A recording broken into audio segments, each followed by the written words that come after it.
I don't know about you all, but since October 7th, I feel in a way like I've woken up. I just feel like I've come out of this post 9/11 trance of Western anti-Muslim Islamophobic socialization. And I always knew that the Islamophobia and the anti-Muslim sentiment that emerged in the West after 9/11 was baloney. I understood because of my involvement in social justice that the wars in the Levant were wars for natural resources, for gas, for money, for land. But my understanding of this was all so passive. It felt at the time like, oh, it's enough that I understand that what the United States is doing is wrong. It's enough that I understand that what Israel is doing is wrong. And I took classes on this when I was in college, and I developed this liberatory politic, and then I just kind of stopped. I stopped reading about the Middle East and the Levant. I stopped studying or researching the Arab world. I stopped getting to know Muslim people and Arab people because, based on white supremacy, they didn't move in the same circles in which I moved, and I used that as an excuse to kind of shut down and not continue my learning. And I do feel shame about that, and I do feel embarrassment about that, but I understand that my shame and my embarrassment help no one. They don't contribute to any cause.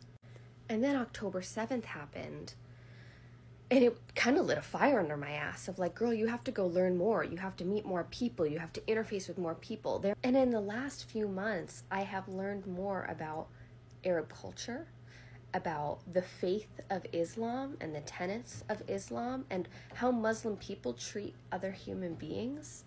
I've learned about the difference between Turkish coffee, Jordanian and Syrian coffee, Palestinian coffee, and the rituals that connect people in their homes to not only intergenerational joy and pleasure of like sharing coffee together and having conversation, but these cultural touchstones of mindfulness and of daily practice and in grounding and rooting in their land and their people. I've learned more about Middle Eastern and Palestinian food. I've learned more about Middle Eastern and Palestinian struggle, the generations, the hundreds and hundreds of years of struggle against colonization and oppression. And I learned these things a little bit in college, but the reading I've done from human rights scholars over the last 3 months has continued to solidify my liberatory politic. And I've made so many friends, like just getting to know Muslim and Arab people and having my social network broaden and deepen and allow me to build this really beautiful solidarity because of the actively seeking. Passivity in social justice work, expecting other people to come to you, to educate you, to introduce you to their culture. I know that sometimes people feel like it's enough, but really it's intellectually and interpersonally lazy, and it took me way too long to realize how intellectually and interpersonally lazy I was being on the topic of sort of Levantine oppression and oppression of folks from the Middle East and folks who are Arab and Muslim.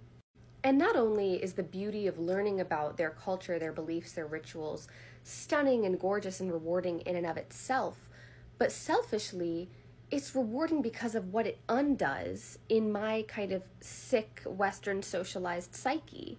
It undoes an anxiety that none of us should have to have about an enemy that's been totally constructed, that is not actually an enemy to any of us, that doesn't wish harm on any of us.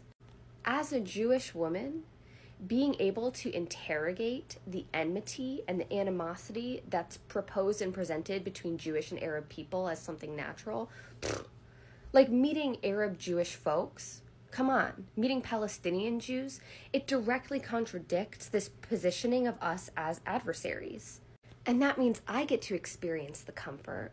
I get to experience the relief of knowing, oh, this group of people who I was taught growing up didn't care for me, wished harm on me and my people. They don't actually do that. And now this little anxiety that I've had to carry throughout my life can dissipate. It can leave me alone because I know that that bias is farce. I know that that was bullshit, that was fed to me so that I could become part of a machine and part of a system that does harm to Arab and Middle Eastern people.